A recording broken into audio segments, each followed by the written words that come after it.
So President Obama figured out why the Dems lost the election. It was Fox News. Sure, initially he blamed his own party, but then he added, quote, part of it is Fox News in every bar and restaurant in big chunks of the country. Yeah, that's it. Fox News is in every bar and restaurant. Yep, you'll find us right next to the live pandas riding giant flaming unicorns made of leather and creamy nougat. But he's kind of right. Chunks of America do watch Fox, but the idea that businesses blare the network tells you how detached Captain Sulk really is. Most Americans don't shout their politics, much less blast it from their TVs while serving you fried pickles. That's the left. True, the country's divided, but it's not right and left. It's left and not left. It's because for liberals, politics is personal and therefore extremely loud. For the rest of us, we prefer community over calamity. Case in point, who did Mr. Obama give this interview to? An interview where he blamed the media for lying and dividing. Rolling Stone, that lefty snot rag that peddled the UVA rape hoax and sanctified the Boston bomber with a cover. If that's not divisive, what is? But he went there for comfort. Rolling Stone soothes Obama's synapses. It's always on in the bar of his mind. So as his job winds down, Mr. Obama will go down as one of our most persuasive leaders. Yet he couldn't persuade himself to get beyond his own safe space. As he watches President-elect Trump cheerfully road trip from one city to the next, talking to thousands of Americans, Mr. Obama's got to wonder, why the hell didn't I think of that? So, Kimberly, it's always FNC's fault, isn't it? We're the bad guys in every story. And we're the good guys. It's a complicated duality, isn't it? It is. Ooh, yeah. Nice. Thank you. Very, I can stay. Freudian. So, obviously.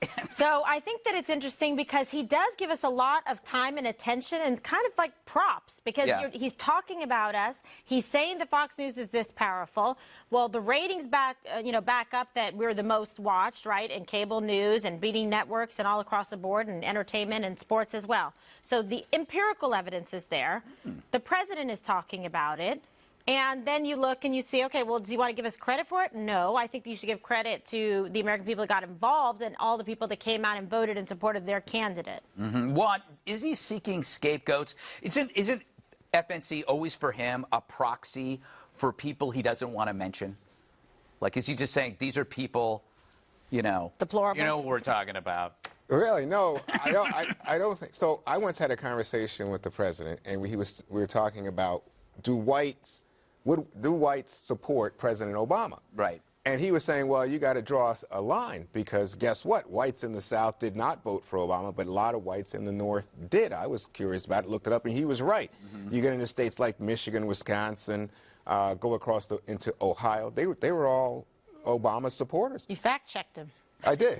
Yeah. I did. It was mostly false. But here he's saying in this interview, hey, guess what? A lot of those people who voted for me before no longer are hearing the Democratic message. And part of that, he said, and I just want to emphasize, he said Democrats are doing a lousy job of getting on the ground, of communicating that message that, you know, things like what he sees as beneficial. I know you guys don't, but the Affordable Care Act, minimum wage, family leave, you know, these are things that he thinks are beneficial to that group. And he's saying, hey, gee, Fox News is out there, and Fox News just sells this message that, oh, I disrespect, all Democrats want to do is take away your guns. Not yours, Greg, you get to keep yours. And therefore, you know, somehow you can never vote for a Democrat. Right. And I think, so you're right, he is a little bit in the, he said doesn't help to get in the fetal position, but this did come across as whining about Fox News, and I know they can't stand Fox News. Eric. You fact-check that? Before you do that, can I just go back to the monologue? Yeah. What bars are you hanging out in with giant pandas, leather, and flaming nougat? Yeah. That's Captain Harry's. It's downtown. Yes. Me and Lou go there. So look what happened. Poor Lou. Look what's going on. President Obama now says you got to stop watching Fox News. Or Donald Trump, to his credit, went on all the other networks. Hillary Clinton came on this network, I think, 3 times in 2016. But prior to that, it averaged maybe 1 to 1.5 per year. The Democrats don't come over here. Big, high-level ranking Democrats typically don't come over here. But guys like Donald Trump spend a lot of time on CNN, on MSNBC. I wonder how many voters he turned from who were hardcore liberal Democrats, that he turned to vote for him. Now, we know, in refuting some of Juan's numbers here, whites increased by 1% from Mitt Romney to Donald Trump. African Americans were up by 6%. I'm sorry, by 4%, and Hispanics were up by 6%. I mean, in terms of voter turnout? Yeah, no, it's in terms of Donald Trump's people who voted for Donald Trump. The smallest increase of groups, of racial groups, was whites. Well, no, but whites went up for Trump, but it's not that... By 1%. It's not that... By 1% only. Right. By 4% for blacks and by 6% oh, you mean for Hispanics. For a Republican, for the Republican nominee. And my point is this: if you're willing to go on the other networks, if you're willing to spread the field, you might actually win an election, and a Democrat might consider the next Democrat that wants to run for president. Maybe you to your point, like you were saying through the primary, it was going after Sanders supporters harder than Hillary was, I think. Dana, his point about divisiveness is not news, but we've been trying to point that out to him for years. There's some culpability here in his party, because they're the party of identity. Well, yeah, and you see that right now. There's intramural fights on the Democratic side in the House when they had their leadership meeting today to reelect Pelosi to be the minority leader. There's fights within the Congressional Black Caucus and leadership positions in the Hispanic caucus. So they're still, yeah, they are caught up in identity politics often. It trips them up. I think the other thing that's happened is that conservatives or right-leaning Republicans, all that big group, they've become a lot better at social media than they were in 2008. President Obama knew that digital space very well, wasn't afraid of it, had everything going for him. Right. And that's one of the reasons that the youth vote was so captured by him, because he was talking directly to them. Remember, they had cat people for Obama. They would micro-target all the way down. The other thing is that when he's talking about this being a communications problem for them, I always sort of like a cat when you rub it the wrong way, because it's not a communications problem. They have a fact problem. And it's not the PR people's fault. They were outfoxed by Fox. And the fact that he gave it to Rolling Stone really does bother me. I think that is a discredited magazine, and it was only a place where it would be comfortable. The other thing, my last point is, was busy. That was surprising. Do you go to any? I know one restaurant in New York, at least that plays Fox. It's West Side Steakhouse on 9th Avenue. Other than that, 10th. The only place I have been recently where they had Fox News on at an airport bar was in Gillette, Wyoming. Yeah. And where you might expect it. Other than that, it's always sports or CNN. Even New York Athletic Club has even this on all the time. They always watch the 5. Hi. At CNN. Jiffy, Fox isn't even on at Jiffy Lube. Did you ask? What? I don't know. Demand it. I will. Speaking, you brought up Nancy. So Nancy held on to her job, Nancy Pelosi. Here's her discussing this wonderful day. I have a special spring in my step today because this opportunity is a special one to lead the House Democrats, bring everyone together as we go forward. This does afford an opportunity so that the congressional Democrats can go forward and remove all doubt that never again will we have an election where there's any doubt in anyone's mind where the Democrats are when it comes to America's working families. So, Kimberly, she has a spring in her step, but don't most robots do? But not in her words. I don't know what's going on there.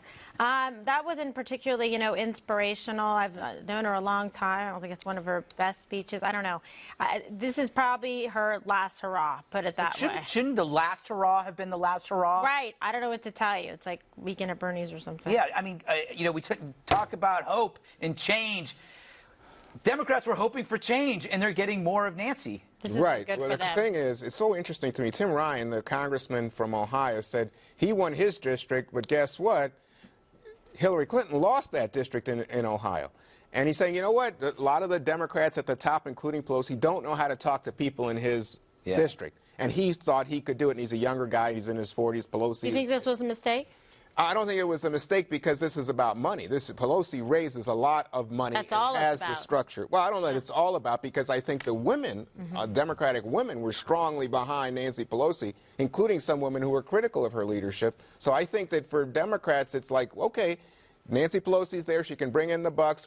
The Democrats are definitely struggling right now. But the question is, can you hold her feet to the fire in terms of getting some real change, getting away from the identity politics, which is a huge argument right now inside the party. So I come from two worlds. I come from the sports world first, and then I came from the trading world, the Wall Street world, and two worlds of meritocracy, where if you produce, you stay, you promote, you play, you get bigger, you get better.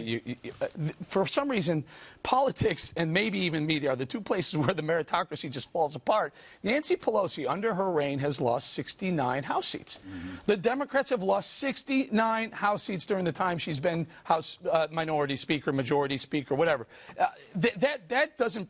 If you were losing like that in a football team game, you'd be benched immediately. Right. Try something new, Democrats. Give it a shot. I don't know, but they're being tone deaf. I disagree with you and agree with you. I think it is about money, but I think it is only about money because there are a lot of bright, young, up-and-coming Democrats that could do a better job, in my opinion, uniting the Democrats as a group than Nancy Pelosi. Tim Bryan would not have pleased you. I'm not saying politics. No. His politics are almost identical. But everyone's to Pelosi. afraid to do it. They're all afraid to take on the big dog. They're afraid to take her on because she raises all money. That's what I said. Let me get Daniel last word. Does this reinforce a loss in 2020? Well, it could. Pretty much what she got was a participation trophy. So it's like what you have like with 8th grade graduation, which I cannot stand, the graduation before high school graduation. But it's like that. The other thing that she might be able to do, if you look around at the Democratic leadership right now, they're all like 66 and above. So can she find a way to bring some of these younger members to more prominence so that they actually get a chance to be known throughout the country? She might. Maybe. They got to do something. Put them on Fox News. Yeah, they needed to wake up. If that wasn't a big sign with what happened with Bernie Sanders and Elizabeth Warren, that the people who vote Democrat want change. Guys, Hillary Clinton losing again, they're never going to learn that lesson. They were looking to pick up 30 House seats in this last election. They would have been happy with 20. They would have been okay with 12. They got 6. Yeah. That is blatant, outright failure. Wait till the next election cycle. It's going to get even worse for them. All right. Excellent.